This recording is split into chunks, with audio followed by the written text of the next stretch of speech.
حکمت کی باتیں زندگی پر ڈھالنے کے لیے لکھی جاتی ہیں، نہ کہ مطالعہ کر کے الماری میں رکھنے کے لیے۔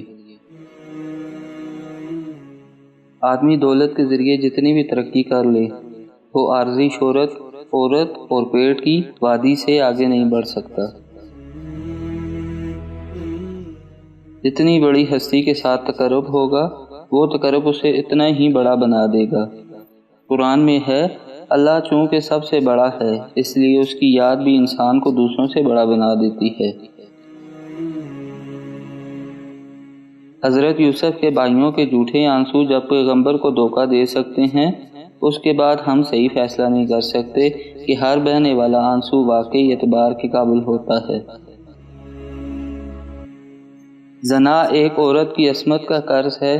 عصمت کے قرض کو زانی خود نہیں اتار سکتا، بلکہ اس کی بیوی یا بیٹی اپنی عصمت کے ذریعے اس قرض کو ادا کرتی رہے گی، اس لیے کہ باپ کا قرض اس کی اولاد ہی ادا کرتی ہے۔ چوری ایک بڑا گناہ ہے، لیکن بعض لوگ چوری کے ذریعے جنت خریدنے کی کوشش کرتے ہیں۔ یہ لوگ وہ ہیں جو عمرے کے ذریعے حرمین داخل ہو جاتے ہیں، پھر چور بن کر چھپے رہتے ہیں۔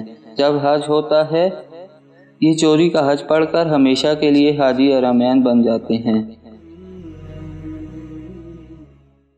پیر اپنے مرید کو جو تعویذ لکھ کر دیتا ہے، وہ بھی کاغذ کا ایک ٹکڑا ہوتا ہے، اور مرید جو اس کے معاوضے میں 100 روپیہ ہدیہ دیتا ہے، وہ بھی کاغذ کا ٹکڑا ہوتا ہے۔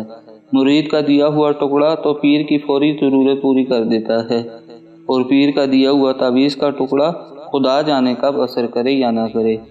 آپ بتائیں، ان میں زیادہ کامل کون ہے، پیر یا مرید؟